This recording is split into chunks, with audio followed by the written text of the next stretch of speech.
Dun, dun, dun, dun. I believe we are live. I'm going to check Woo. now because technology is fun. And we are live. All right, All y'all. right. Welcome to 8 Bits. And we are joined today by a very, very special guest. Welcome to the show, PJ. Hello. Woo, Woo. woo. We did it. How's it going, PJ?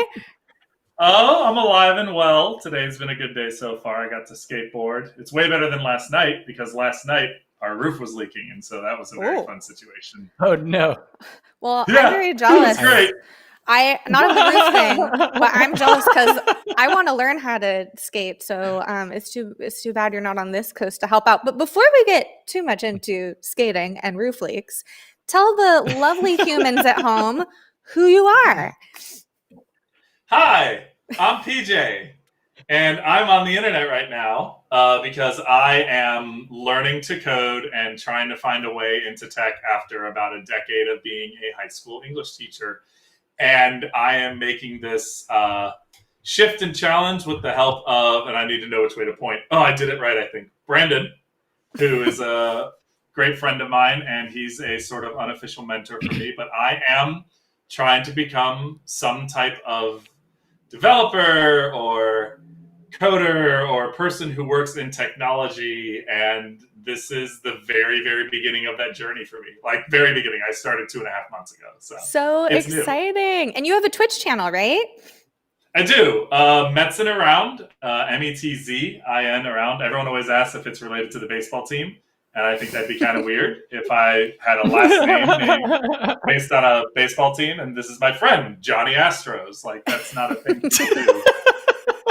But yeah, so Metzin around is my Twitch channel, and I get on there on Thursdays at 4. So actually, once this is done, I'll be hopping on Twitch. Wow. And Sundays at 11, and I learn to code live, so you can watch me make a bunch of mistakes and forget semicolons and accidentally write JavaScript when I'm working on C#. It's great. It's tons of fun. Okay, so first of all, I have to say, as someone new to the industry, PJ, that is very brave. I work with a lot of folks who live code for a living in live talks, be it back in the day in person or live on the interwebs. And being vulnerable and showing people your failures and successes while coding online, I have to applaud you, can be a kind of a scary thing. Thank you. Yeah, it's it's like I don't know enough to be scared, if that makes sense. I'm just sort of like, yeah. I hit live It's like when stream you're and a I'm kid, like, you're just young and fearless. yeah, no clue that this snake is dangerous. I'm just going to run up and touch it, you know? And in this metaphor, snakes are code. And I just run up and I'm like, let's try and make an integer here. And then it doesn't work because I don't know what I'm doing. Well, now we need to get you working on Python so you can actually be working with snakes. That would have been a good idea, actually. Technically, I'm working with ASP.NET, and ASP is a type of snake. So, like, it's tenuous, but the connection's there. Well, I'm super stoked to have you join this industry because you and I have chatted before with Brandon, and I know that you're a fan of puns as much as I am. And one of my favorite things about folks from non-traditional backgrounds coming into tech is discovering a lot of these puns. So I'm very excited for your pun journey into tech. That's right. So we're going to ask you a bunch of questions with 8 Bits in a little bit. But before I do, I have to ask, so what kind of prompted this this career change? Like, what made you want to start pursuing technology? I know for me, I was an actress, and I was doing a lot of day jobs, like 9 to 5, Monday through Friday, admin jobs and recruiting jobs, and discovered over time that maybe I wanted something a little bit more career focused, and tech had never really been something that I had looked into before. But what was your journey to this self-taught path? Well, in the 6th grade, I got shipped off to computer camp and I learned BASIC. Okay. And I made a ball bounce around a screen and I played a whole bunch of StarCraft. Ooh. And that was my introduction to that, like, computers can do things for you.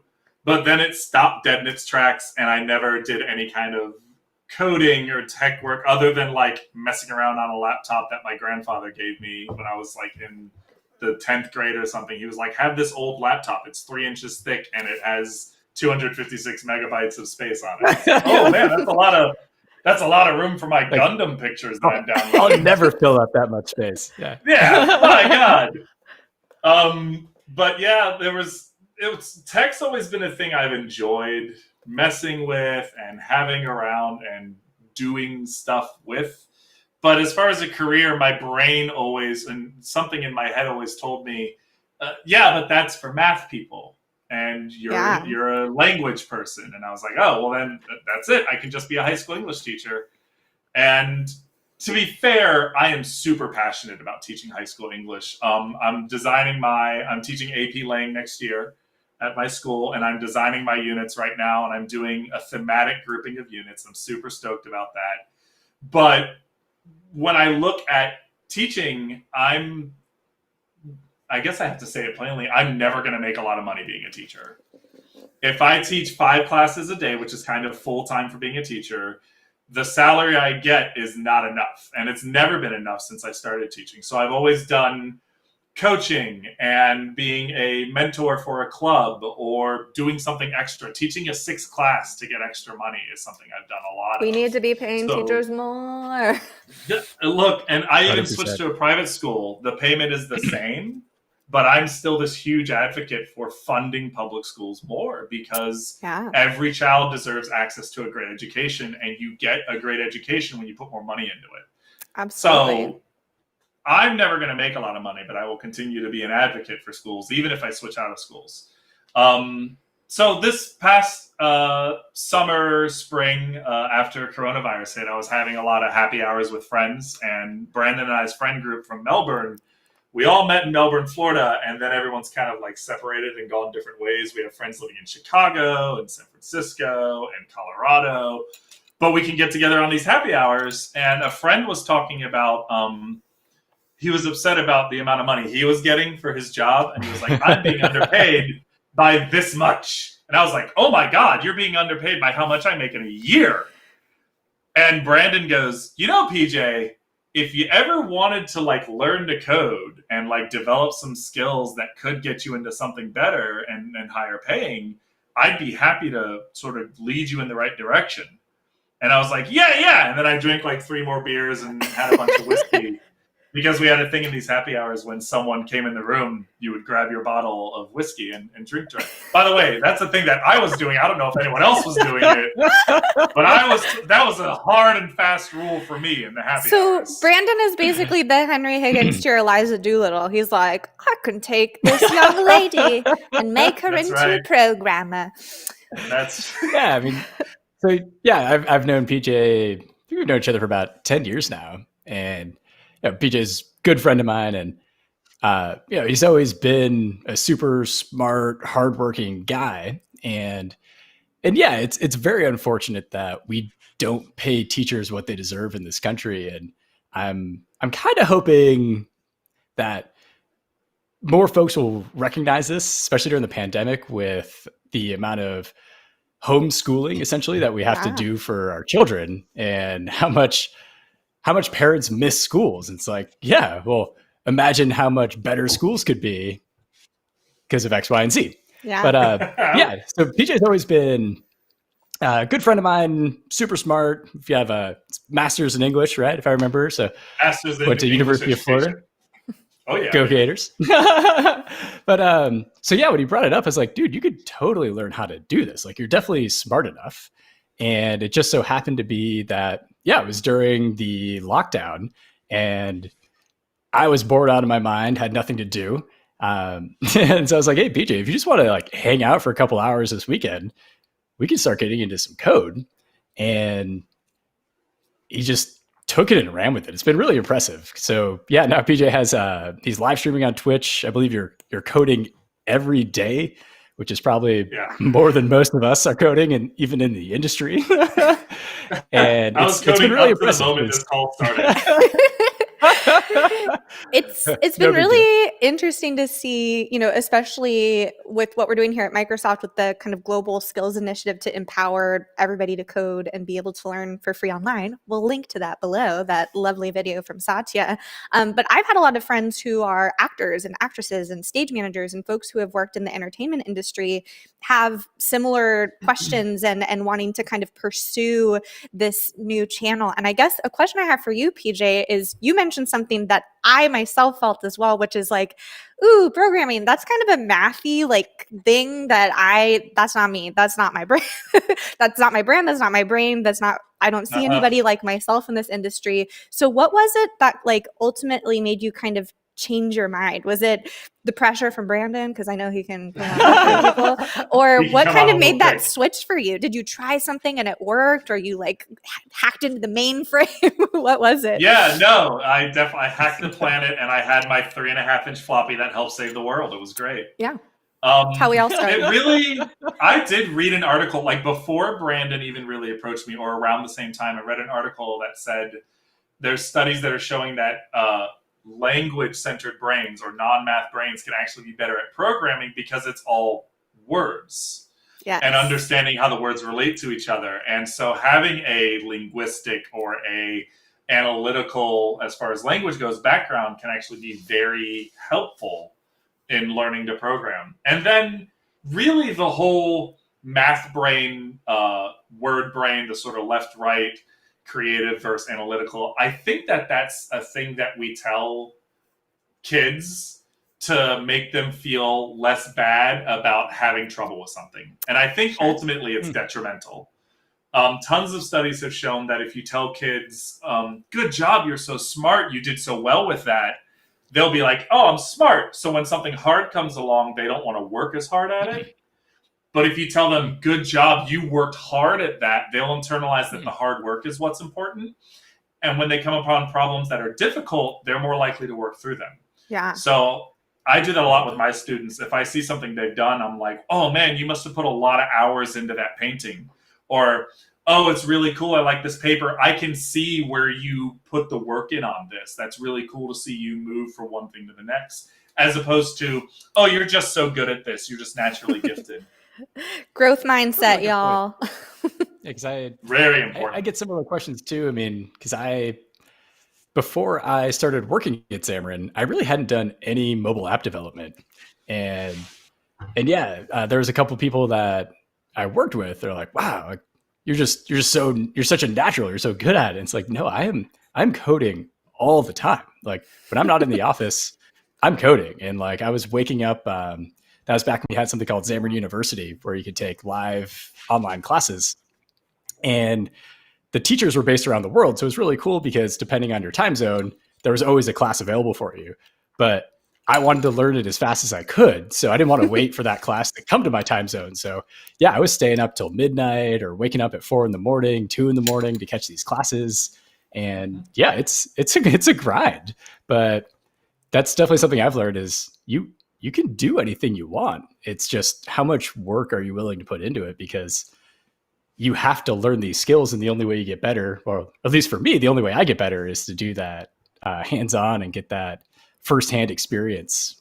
Yeah, absolutely. 10,000 hours to be an expert. I have one more question before we get into our 8-bit segment, mainly because I'm totally obsessed with this. But you mentioned that you have this more like linguistic side to you, and you've been working on some interesting kind of poetry stuff, if I remember correctly. Is that right? Yeah.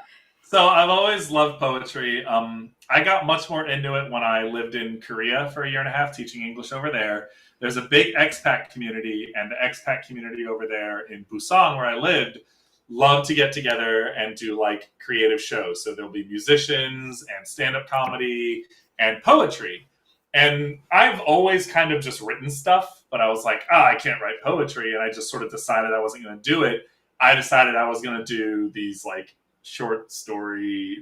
They weren't great, but they were like, I called them like, it was like pseudo flash fiction prosody. It's very, the kind of thing that like a grad student gets all in his head about and being like, I'm really changing the dynamic here, guys. And none of it was really good, but I read something at an open mic and this guy approached me and was like, dude, that was kind of cool. Have you ever thought about like doing more poetry stuff. And I was like, well, not really. But I hung out with him. And by a year later, I did a 28 days, 20 poems challenge for February with him and another group of expats where we had to write 20 poems in February. Oh, so wow. almost every day you had to write a poem. And from that came this sort of experience where I was like, oh my God, I can write poetry. And then I started reading more poets like modern people like Shea Alexie and like Ocean Vuong and these amazing poets that are doing insane things with words, just gorgeous stuff. Yeah. And I was like, oh, I see what they're doing. And I'm like, I'm going to imitate it. No one watch me. I'm trying something new and I don't want you to see. And I just started doing it and doing it and doing it. And I ended up winning a poetry slam in Busan. And I ended up placing in the finals for Orlando Poetry Slam. Honestly, that was by virtue of just showing up to enough that I accidentally got the right number of points. And they're like, you're invited. And I was like, and then I got there and there were all these amazing poets. And I was like, I do not need to be here. But I write and I write and I write. And right now, what I'm trying to do is keep a sort of journal of what I'm doing with poetry and coding at the same time. So I've got a little blogger. It's meandthepoetry.blogspot. My goal is I'm building a website too. And eventually I'm going to get the blog as a page in the website. So you go to one place to see everything.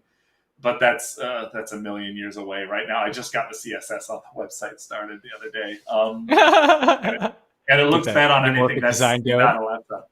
Oh, the new Morphic button thing. Brandon told me about it. We found a generator. He helped me make my website pretty, but only on a laptop. Don't visit it on mobile because it looks like a Jackson Pollock painting on mobile. There's been some really cool language-based projects. In particular, I think Melissa. I'll link it below in the show notes when we upload this. But she built a dramaturg app when she was at Hackbright that could assess language to let you know if what you wrote was actually in the style of the era you were writing in. So, for example, if it was Shakespeare time or the 40s or the 20s, you could actually use some sort of, I want to say, machine learning to determine, or NLP to determine if that was accurate. And I think it's so cool to see folks like yourself and folks like Melissa come into this industry and use that kind of like previous life. Or I think we had someone on my show, BCCL, who calls it wiggle noodle careers, where you have kind of put your hand into different things before. And I love that you're able to bring that piece of your background into tech, because we need creative folks in tech. So please stay, PJ, please. I'll write a ton of poems about it, and they'll be sad and emotional, and we'll all just cry together. It'll be great. All right. Well, I think it's time to get started with 8 bits. I am going to ask you 7 questions plus an 8th bonus question. And let's just dive right in. Let's go for it. So question number 1, PJ, what is your earliest memory of tech? As a young child, there's a story my parents tell all the time of them staying up till like 2 a.m, or my dad, who's a musician, coming home from a late night gig, and my mom is still up playing regular Nintendo, playing Zelda, and having like these big legal pads, and they were hand drawing maps to the dungeons and stuff, and noting what's in each room. And apparently there's this story of they put me to bed, and I came out while they were playing, and I just wanted to sit and watch, and I just sat and watched them play. And they said I was fascinated. Like, I couldn't play. I was too young to know what was going on, but I just watched them play. That led to, like, in the 3rd grade, my dad brought home a Super Nintendo, and I was obsessed immediately. And my dad and I would play Super Mario World and run around and, like, such a good one. The best. I was obsessed with it. But video games was my first entry into tech. I even remember we had this archery game on our PC that was on a 5.5-inch floppy. Ooh. And you actually had to like lock it into place to keep it in the drive. And the archery game was this. There would be a target that would like come down one side of the screen, and you had to fire an arrow at the correct time to get it in the bullseye. And I played it for hours, just hours playing that game.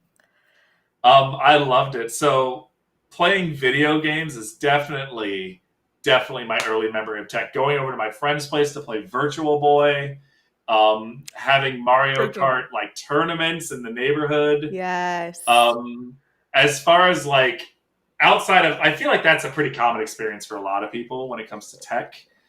But as far as like getting into like doing stuff with it, my grandfather did in fact gift me this old laptop one time, and it was really thick and it had no memory at all. It could barely hold pictures and like Word files and stuff. But as soon as I got it, I just went into the settings and I was like, what can I mess with? And just started changing stuff. And I was like, what's resolution do? And I changed it, and then the screen went wonky, and I was like, ah. And I would like slowly move the mouse until I saw it like this happening. I was like, okay. And I know the start button is down here. And I clicked into and I managed to find the settings again, and I managed to revert it. And I was like, oh man, I almost really messed up. But I mean, that's all I've been doing with like computers and tech is like, how do I mess this up and get back to it being not messed up? Right. That was a consistent theme. Break it and then see how to unbreak it. I mean, you were already halfway there with engineering, so you were an engineer before you even knew it. That's right. How do we break this? Get to work. I was also a Super Nintendo, Super Mario World gal myself, but I was trying to think what was like the earliest game I played, and I promise this isn't a Microsoft advertisement, but I'm pretty sure that Ski Free and Minesweeper were like some of the earliest games I played. There was another game that came with that suite. It must have been around like Windows 3.5. There was another game. It was like Daniel's. Oh, I can't. But you had a little dude who like walked around a dungeon and had to collect keys in a specific order. It was Daniel's something, and it was like a preloaded Microsoft game, and I can't recall what it was. There is a wonderful nostalgic website that I will share when we upload this to YouTube.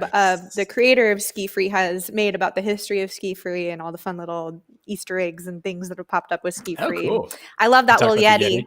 The Yeti that you can't outrun. Or there's a rumor that you can't outrun him, but it takes a very specific situation. We should find him and have him as a guest on the show, Brandon. That's right. Now introducing the Yeti, and he show us how to beat the Yeti. So our next question is, what is the last piece of tech or hardware that you bought? The last piece of tech or hardware I bought is either, and I think this can go both ways, these headphones right here. Because when I started streaming on Twitch, I was like, well, I need a decent pair of headphones because my wife teaches English online, and she has these. And I used to wear these, and then one day she said, hey, I think you're stretching my headphones out. And I said, oh, I do have a giant wide head, so I won't do that anymore, so I'm going to buy my own pair. And so I bought these. These are Cohen E7 Pro Bluetooth headphones. And so far, they're working like a dream. They're great. I can even play drums in my garage, and when I turn the noise canceling off, I can actually hear the music and not just my drums bouncing around the garage. So nice. My wife also just bought a Samsung smartwatch, and I'm going to count that as tech that we bought, even though it's just for her, and she used her own money for it, and I'm not involved in the watch in any way. But she jumped on the smartwatch train finally, and it's making me jealous because it like tells her her heartbeat and how many calories she's burning. And if I know how many calories I'm burning, that means I can eat more burgers because I'll know exactly how much room I have. I burn calories so I can eat more. You can do some burger-driven development apps, PJ. I'm looking forward to this. There we go. I'm working with some students with Bit Project right now, and one of them's built his own heart rate monitor with, I believe, he's using Azure IoT and maybe a Raspberry Pi, so it's possible. I like raspberries. Yum. Let's see. Our next question is, what technology do you love? The tech that I love is still video games. And I consider now when I approach video games, I'm like, my God, I wonder what this code looks like. The big one I like to play still is Diablo 3. Nice. I've been a big fan of the Diablo series. I don't know if you can tell by my shirt, but I'm into spooky stuff. Ooh, yes. I've I'm a gone to spooky girl Halloween Horror myself. That's right. I've gone to Halloween Horror Nights every year since 2009. Wow. The only year I didn't go is because I was living in Korea, and I was there for 2 Halloweens. So the first Halloween, I couldn't do it. The next Halloween, I found out they were doing it in Japan, and it happened to be the time that Brandon and his wife were visiting, and they were like, "We're going to come visit you in Korea." I was like, "Cool. Come with us to Japan. We're going to Halloween Horror Nights." Oh, I could not do that. I could not. It's a whole different world. It's the scariest Halloween Horror Nights I've ever been to was in Japan. Terrifying. Like, wait, truly terrifying. What was the theme? Isn't it a theme every year? They don't really have like a theme that connects everything, but they do something different called haunted rides. So in America and in California and Orlando, they just have mazes and scare zones. Okay. Scare zones are out in the streets and you can walk through them. And mazes are it's like a sound stage and you walk through a maze and people jump out. For everybody playing at home with their 8-bits bingo card, this is the part where we talk about theme parks. We talk about theme parks on every episode of this show. This is important. This is important. Okay. So in Japan, they have mazes, and I think they had like sort of scare zones, but not quite the same. Okay. But they do haunted rides where they take the traditional Universal rides and some type of spirit or ghost haunts it. No. So we did Terminator. The Terminator ride, it's the same as the one in Orlando. Even the same like preview video. And the preview video has like, here's how Dynatech is going to help you. And it shows a mom tucking in her daughter from far away. And for anybody who's never been on a Universal ride before, the main structure and format of every Universal ride is, oh no, that's not supposed to happen. It happened. And then some fire or water gets blown in your face. And then it's like, oh, good thing we saved the day. That's right. And then you're free to go back to your day at Universal Studios Thanks Orlando. for your help. And then you go buy a $7 Coke bottle. It's great. So yeah, it's Terminator, which is, like you said, someone comes out and says, we'd love to show you about our new security robots. And then they show you the security robots, and then you leave because things go wrong. So in this one, it's haunted by the girl from The Ring. No. And so in the middle, remember? Oh my God, in the middle of the presentation, which is all in Japanese, and there's me and 3 other like tall white people going like, "Oh, this is great," not understanding the show. Okay. The lights cut out. No. And like the video from The Ring starts playing. No, thank you. And the audience gasps. And then the lights flash for a second and then turn on. And the girl from The Ring is standing like looking at the crowd. No, thanks. Like the hair and everything. No. Oh, and then they're like, the lights flash again and then she's gone. And the host shows back up and goes, "That was weird. Next room, please." And we go, okay. And then in the room, the girl from The Ring shows up at different points. Oh, no. Like literally different places in the room. And they shine a spotlight and she's there. And then the spotlight shuts off. Okay. And then they shine a spotlight in the walkway and she's there. And then it shuts off. I didn't realize that the girl from The Ring was part of the Terminator universe. She's not. But this is the ride she's haunting. It would have been a very different movie if, like, Arnold Schwarzenegger had, like, a girl crawling out of a TV at him, you know? Yeah, I'm like remembering how scary it was. Wait, so is your favorite, is the technology you love is the girl from The Ring? I can't stand for this. I got so far off base on this question. I was like, wait, what was the technology I love is video games, and I really like Diablo 3, and I really like spooky things. So spooky things have always had a place in my heart. Thus, Diablo 3 is one of my favorite pieces of tech. Holy smokes. This is fascinating. First of all, it's fine that you got off topic because we have to talk about theme parks on every episode of this show. And you will never find me on that ride. That sounds absolutely terrifying. I'm a spooky girl myself, if you couldn't tell from my jack-o'-lantern hair. But I like skeletons and pumpkins and like spooky ghosts with like a sheet with eyes cut out. I can't do that scary stuff. Spoopy. Yes. Cute spooky. Yeah, my skeleton son is waiting in the hallway over here. John Bon Jovi. I'm legitimately scared for a while, but then everything's fine. Spooky. What are some other wait, Brandon, do you like spooky stuff too? Do you play these scary games?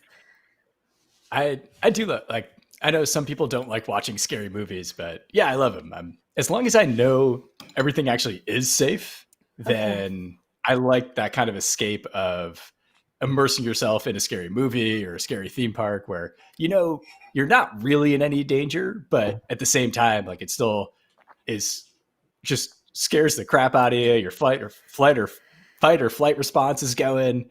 But at the end of the day, you're just like, okay, yeah, that wasn't real. We're fine. I will admit, but I would never want to be in that. Like I in was real down life. a rabbit hole the other day of celebrities. I think specifically on the Ellen show, they do this a lot, where they send her assistant and a celebrity into the Halloween Horror Nights, and like Chrissy Teigen's on a couple of them. And I like watching other people get scared, but I myself, I cannot stand being scared. No, thank you. I love spooky stuff so much. I actually just bought a shirt from this old 80s movie called Monster Squad. Okay. And it's a cheeky 80s movie where Dracula ends up in a small town in like Michigan with an army of the Wolfman and the Creature from the Deep and Frankenstein, and he's trying to find an amulet. But the kids in the movie, because it's middle school kids fighting monsters, are super into horror. And at the very beginning, one of them is wearing this red shirt with yellow text that just says Stephen King rules. And I was like, I bet that shirt's available somewhere. And I found it and I ordered it. So now I've got this. It's like a double layer reference. It's like, yeah, I love Stephen King, but also, have you seen Monster Squad, the 7-star rated movie, like on IMDb? I was going to say this will be my last reference to a theme park, but I'm sure it won't be the last reference on the show, so we can't promise that. But one of my favorite Universal Studios Orlando fixtures is there's a food kiosk that has all of the scary monsters on it, like Creature from the Black Lagoon. Yep. I think Frankenstein's on there. And the Creature from the Black Lagoon is holding a shrimp Louis salad, and it's the funniest thing I've ever seen in my life. We'll post a picture of that in the show notes. Frankenstein's got a pizza, and it's a whole rotating thing. That's where you do character dining during Halloween Horror Nights. You can eat while scary people run around. Well, I will stay away from that. Our next question, which I'll answer first, is what technology do you hate? And my answer to this would have to be putting the girl from The Ring into theme park rides that are otherwise not scary. How about you, PJ? Right now, tech I hate. It's so weird because the reason I hate this tech is because it distracts me, and it's my phone. And I am constantly jumping between Twitter, Facebook, Instagram, and Reddit. And I'll just see the same stuff over and over. Me too. And if I'm on my phone, I get immediately distracted with stuff. Yeah. And so I'm trying to use it less. I have in the past deleted Facebook off my phone as an app, and it's helped. And I was about to do it again when the resurgence of the Black Lives Matter movement started a few months ago. And I was like, oh, I know a lot of people on Facebook who I kind of need to talk to. And if I'm posting this stuff, at least they'll see it in their feed. And so I used it as that sort of that minimal level activism. Like there was donating and there was direct action and there was emailing, but also constantly posting articles like, hey, are you interested in seeing people killed less? We should probably do this, and trying to engage those people who otherwise might not see that voice. So even you though can I blame hate my Brandon, the mobile dev over here, for making these apps work so well. I have a friend who decided to put his whole phone in grayscale because it cuts down on his time using it, and it saves battery power. I was like, do you really need to save battery power on your iPhone 11? It's fine. And 2, grayscale, you're on Instagram posting pictures of these beautiful woods and these awesome things you're doing. How are you editing these if you're just in grayscale on your phone? The world That's is impressive. In color. It's cool that you're yeah, this is neat that it's in grayscale and my screen time is cut down. I'm like, dude, you're fine. Leave the color on at least. It's the most interesting part of the phone.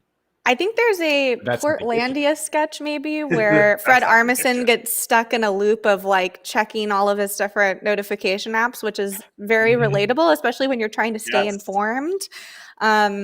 We can blame Brandon for all these great mobile apps. Check out Get That's Trends right. in the Play Store. That's right. I'm constantly just hitting refresh on my Get Trends app. Like,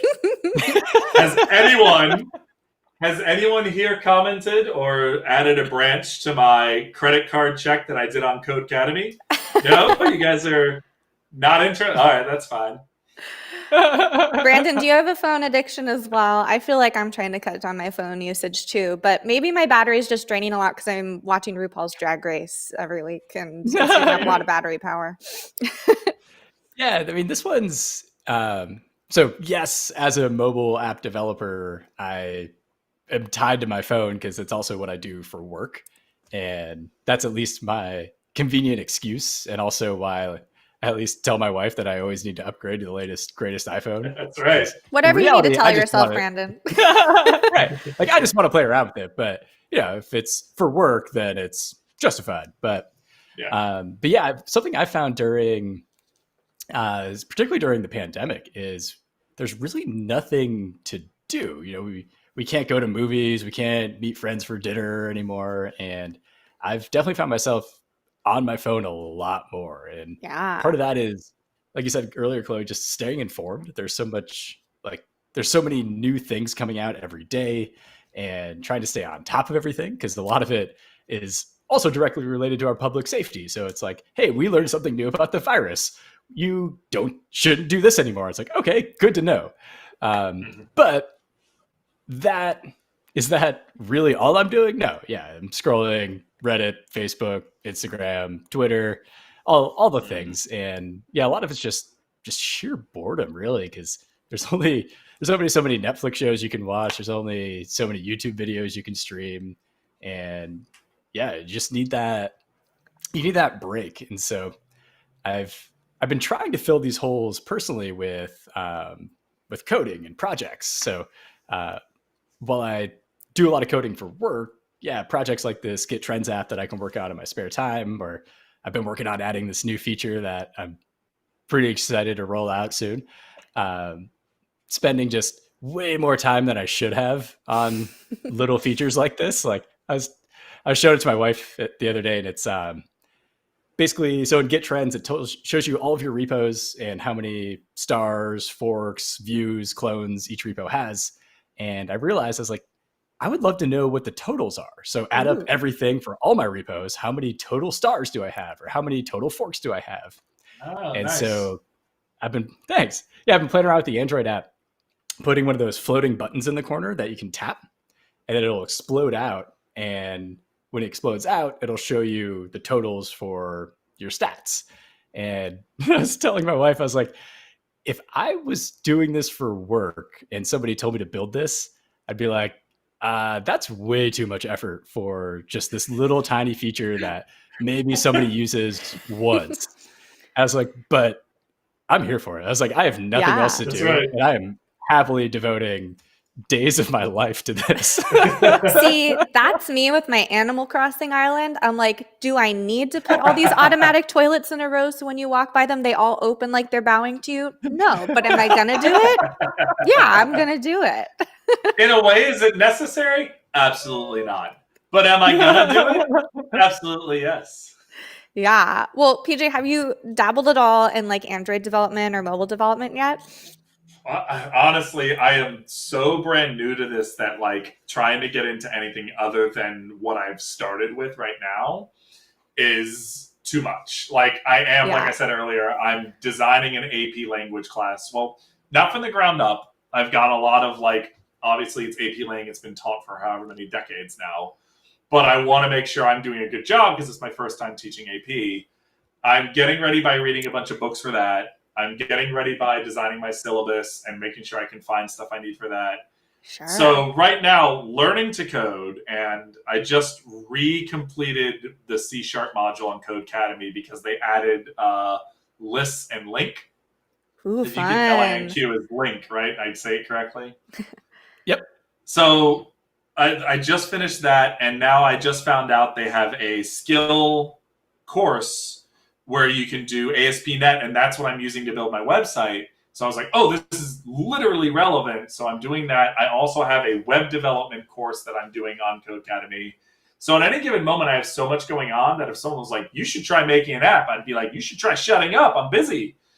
Because it's too much. And I will, which is something I've done my whole life, I will do 20% of everything instead of 100% on something and get it done. Yeah.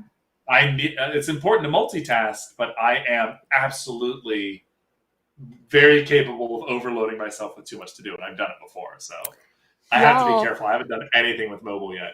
We have our first question in the chat. I'm so stoked. So we have a great question from the Ryan Smee, and it says, if any, which side projects are each of you working on in addition to any downtime you have during lockdown? For me, I just started on a project, it's kind of work, kind of for fun, where I am going to have a QR code that you can have printed onto a mask that you scan, and then will take you to a hosted website that will show a picture of your full face. So that's what I've been working on. How about y'all? What are your little side projects? I know Brandon Get Trends, the official app of the show. It's sponsored, right? Sponsor, unofficial sponsor.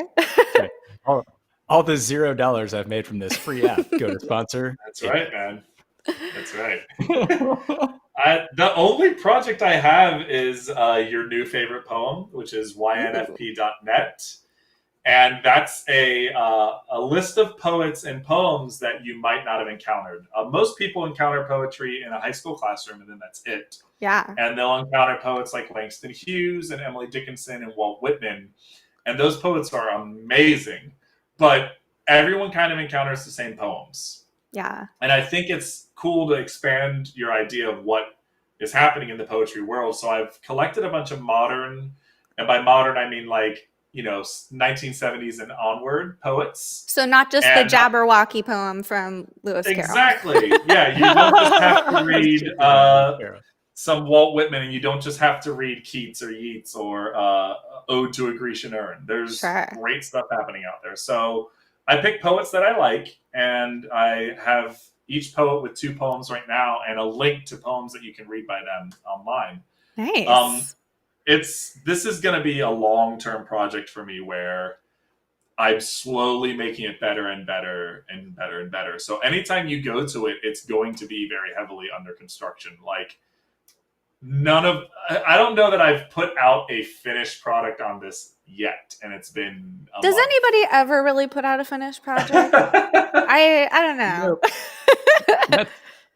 That's the key to everything, because like as developers, we're always, well, I'll speak for myself here. I'm always spinning up new fun side projects, and then I kind of abandon them for another new fun side project. And stop reading my diary on the air. And yeah, it's like you get to this point where it's like, oh, it's not really good enough for the App Store yet. But what I found is there never will be a point where it's good enough. So just throw it out there and see what people think. And that's actually what I did with Get Trends to get started. I mean, the app didn't look nearly as good as it does now. My buddy Louis Polhos redesigned the whole thing for me. But yeah, when I first put it together, it was functional, but it didn't look great. And I was like, let's throw it in the App Store, because maybe somebody will like it. And now we have a couple hundred monthly active users. And I get contributions on GitHub from fellow developers that are like, hey, we should add some foreign languages. And people have added in like Spanish and German, or, hey, I found a bug and I fixed it for you. It's like amazing. And this little side project that I didn't expect to do anything more than maybe me and a couple of my friends using it has really turned into something that's become used and useful for people all around the world. Yeah. So this next question, I guess we kind of know the answer from PJ, but other than engineering, what other profession would you want to attempt? It's so funny to like have this question asked, like, hey, other than the job you don't have right now, what would you like to do? Well, first off, I'd like the tech job first. So I am kind of like what I alluded to earlier. I'm sort of a jack of all trades, master of none. I'll pick something up and I'll get like medium good at it, and then I'll be like, and done. The thing that I'm not medium at is teaching. And I'm a good teacher. I like being a good teacher. I enjoy teaching literature. I've had kids that have told me, oh, that was a really cool book. I never would have read The Great Gatsby if it wasn't for you. And I'm going to tell you what, everyone out there that hates Gatsby, you haven't had it taught by me. I promise you would love it if I taught it.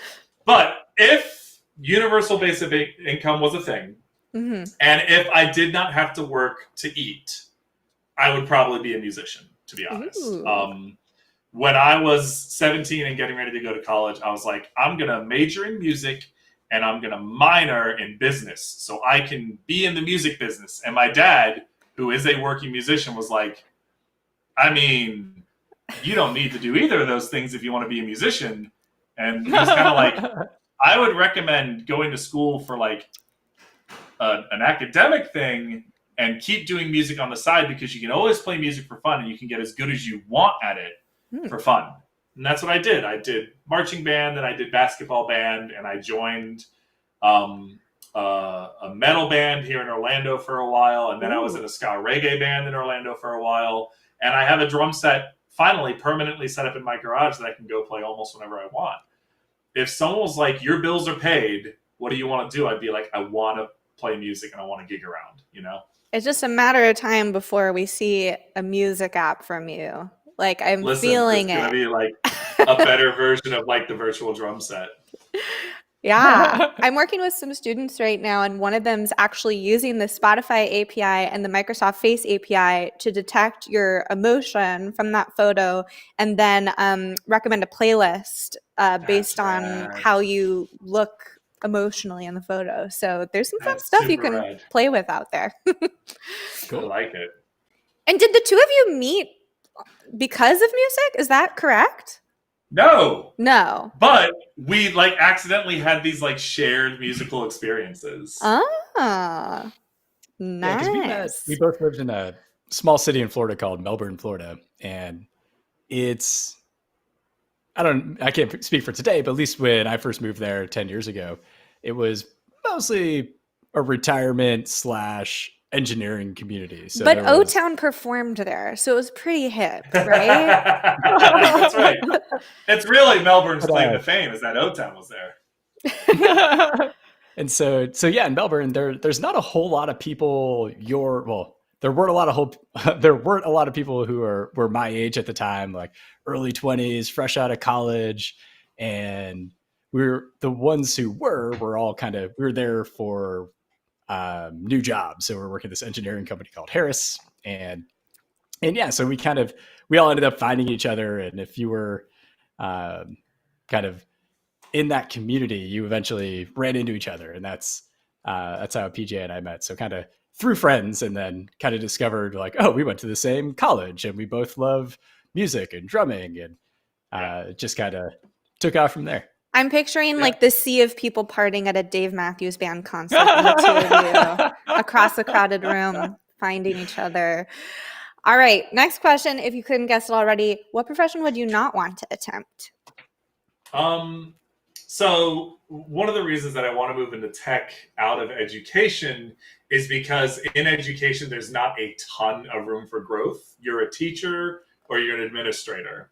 And early on, I realized I don't want to be an administrator. I don't want to be a dean. I don't want to be a principal.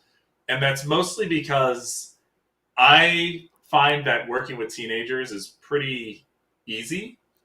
I've developed an amount of skills where... And you're brave. Teenagers terrify me. Not a lot of people. That's exactly what so many people say to me when someone new is meeting me and they're like, "Oh, you teach high school? Oh my god, that must be." And I'm like, "No, kids are awesome. Stop being mean to them." Like when you were a teenager, all you really wanted is for someone to look at you and be like, "That's kind of hard, huh?" And then they go, "Yes, thank you. This is hard." Because as dramatic as it is, like when we think of teenagers and we think of the drama and difficulty of their lives, even if it's not later on and they move past it, in that moment, they're really, really feeling a lot. That's and true. It could be unique and novel and difficult for them. And for instance, I had a kid I'm also the drumline instructor for our band at the high school I teach at. Like I said, I have to do a million other things in order to make decent income. He does it all. But I love my band kids. They are the best. And I have a kid who, at the end of our last sectional for band camp, was like kind of upset. And I asked him what was wrong. And he was like, it's all over. This is my last band camp. Oh. And I was like, yeah, that's hard, right? To know that something's ending. And he's like, yeah. His friend came over and was like, no, it's going to be okay. You don't have to worry. It's going to be fine. You're going to be happy soon. And it's okay. Just be happy. And I was like, hey, like, this hurts, doesn't it? And he was like, yeah. And I was like, well, let's acknowledge that for a second. Let's say and know that this is difficult. And then in a minute, we'll get up and move on. And I just let him be sad for a second. And so many people are ready to write off the way someone else is feeling because they don't feel it the same way, or they understand the bigger picture. But when you're in the small picture, the big picture doesn't matter. When your emotional room is this big, that's all you can feel right now. So you have to let that happen. And then, of course, they're going to feel better later. But don't tell them that when they're sad. And I think that's a big thing about working with teenagers, is acknowledging that they're a human and they're a person. My big thing in my classroom is like, if you need to go to the bathroom, just fill out this Google form that says you're leaving the room and go. Because I don't want to tell you, yes, you may use the restroom, because good God, like, I don't want to tell you that. I just want you to get up and leave and come back, and I'm trusting you to do that. And if you're gone for 20 minutes, we'll address it. I love working with teenagers. I get it. I could never work with adults. I could never be the principal that has to say to a teacher, hey, you really should silence your cell phone before we get into the faculty meeting. Hey, like, you're always late. Like, we're expecting you to be a professional. Teenagers, you can give them a lot of leeway, but you can immediately come down on them if you have to. And there's an established sort of like, I'm the adult, you're the teen, you get it. Treat them with respect, but you have automatic authority. I don't have that with adults. I'm 35. Yeah. I can't tell an adult to do anything. I would be terrified. I can't wait to talk to you in 8 years when you've become an engineering manager. This is going to be a really fun video to reflect on. I'll be like, look, working with teachers was hard, but oh man, these junior devs are just making me crazy. I couldn't be an administrator. It couldn't happen. Very relatable. All right, we're almost to our final question, but before we get there, what technology do you wish existed from film or TV? There's first off, there's a lot. The first one I want is that replicant owl from Blade Runner. Okay, yes. Right? In Blade Runner, there's the scene where they go to the corporation that's making replicants, and he's about to give that test to the secretary to see if she's a replicant or a human. Right. There's this shot of an owl, and when the owl looks at the camera, its eyes have like this different quality to them. Ooh, yes. And when they do the shot on the secretary, she has a similar quality to her eyes, and that's showing that she's a replicant and that the owl is a replicant. It's this cool little film moment. Ooh. That owl looks so neat. It'd be so neat to have a little like robot owl that like hung out on my shoulder, and just to have a robot owl. Also very convenient to just like have on hand to know who's a replicant, you know? Exactly. Like, hey, do your eyes look like this owl? Oh no. Are you a Blade Runner fan, Brandon? You have to be. Please don't break my heart. I mean, I'm not a fan. I've seen both of them. But what about the meme of the little boy whose mom is like, what do you have in your hand? And he goes, a knife. And then people have captioned it Blade Runner 2019. Because I like that version a lot. We'll link that below. We'll link this meme. We have a poster of Blade Runner in our home. So I was forced to watch Blade Runner to understand the poster in our home. It's beautiful. Yeah, I would love to watch with somebody who can explain it better, because I've seen both, but I saw them out of order. I saw the new one in theaters and then went back and saw the first one, which helped explain some things. But then, yeah, I get lost, and then when I get lost, I tend to check out. So it'd be cool to watch it with somebody like like you two that could be like, oh yeah, check out this part coming up right here. Or like, did you catch that? Like, it was subtle, Go but back. she's a replicant. It's like, what? I No, want to didn't. change. It's based on- I want to change my answer from when I answered this question, which I believe was, I don't even remember what, but I want the technology to have a hologram of Elvis performing on demand. That was my favorite scene from the new Blade Runner, was like the kind of Vegas-y casino with like Elvis performing. Perfect. It's beautiful. That's what we need, really, is more hologram Elvis. That's true. All right. Final question. I'm going to be honest. Originally, this final question was going to be about RuPaul's Drag Race because I know you are also a fan, but to not totally alienate our audience, that's going to have to be a whole other episode, VJ. We'll just do an episode where we talk about like RuPaul and how Jinx Monsoon is an amazing human being. And Absolutely. But instead, I have this question for you, which is more of a hypothetical question. So let's fast forward. Let's pretend that it's like 5 years from now. You are like master of the code. You can hack into the mainframe. You're making Blade Runner owls. You can do anything. What app are you going to build with all these skills? Ideally, like what's like the cool thing that you're going to build with all these newfound tech skills? Or what industry, or like where do you want in the perfect imaginary dream world to be working on? In the perfect imaginary dream world, I'm working somewhere where the tech I'm making is going into like the hands of students to make something about their life easier. Whether it's organizational, whether it's helping them understand poetry better, or even just accessing more interesting things than they might see in their classroom.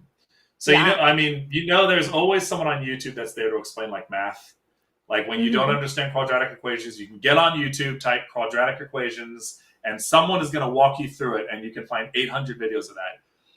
That exists for English, but in a very specific niche way. There's things like Crash Course, which is fantastic, and I use in my classroom. There's things like Wisecrack channel has like Thug Notes, which is like a fun little way of understanding classic literature. But I feel like there's not enough that gets kids into non-canonical classic works. Yeah. Every kid's going to read Gatsby. Every kid's going to read like The Pearl by Steinbeck or One Flew Over the Cuckoo's Nest isn't popular to be taught. But there's like canonical literature. Yeah. Right. We need something that can get kids into something else. And it could be something like, well, what have you read? Here's what's similar. What are you into? What type of music are you into? What do you want to listen to while you read? Here's what fits like that thematically. For your reading. Yes. Right. You're reading this. Try this. Here's something you haven't heard of. Oh, you're interested in postmodernism. Here's one of the proto-postmodernist novels that no one really knows about. Check it out. And get people into reading again. That's what I'd love to be able to do. Something that exposes the average person to more interesting, deeper literature, especially because I feel like people don't want to read that type of stuff because someone messed it up for them in the past. I have so many people that are like, oh, my English teacher made me hate literature. And I'm like, oh, that sucks. But my students don't feel that way. I see a live stream in our future, PJ, where you and I work on some AI machine learning, and I do this with musicals because I think it's the same thing with theater or musical theater where people go, oh, I hate musicals. And I'm like, of course you do. You saw a bad community theater production of West Side Story. Let me show you the world of Sondheim. But I digress. Right. I absolutely agree. Well, I am so excited to see your journey into this field. I see a lot of collabs in our future, PJ, because I couldn't agree more. I think that educating or at least getting more technology into education and educating folks on how they can use tech in that industry in ed tech is so important. So thank you for all the work that you're doing. We need it. It's so important. We've got about a minute here, but we can go a couple minutes over. Where can we find you on the interwebs, PJ? Where can people watch your stream and all of that fun stuff? I am so fortunate that there's not a lot of other people with the last name Metz. There's even less people making puns with their names. So like all of my stuff is Metzing around. Instagram, Twitter, Twitch, GitHub is actually Metzing around too. So if you Nice. type Metzing Around, you're probably going to find one of my things, and it'll lead you directly to me. So Twitter, Metzing Around. You've Instagram, discovered a Metzing fun Around. Easter egg of being a woman in tech, which is that not a lot of our names are taken in different That's right. profiles and stuff. So welcome to the club. That's right. I'm proud to be a woman in tech then. Wait, no, hold on. Messing around. I am. Yep, find me there. I'm super excited actually to see all these women in tech. I'm following a lot of women in tech on Twitter because I feel like that's the next important wave.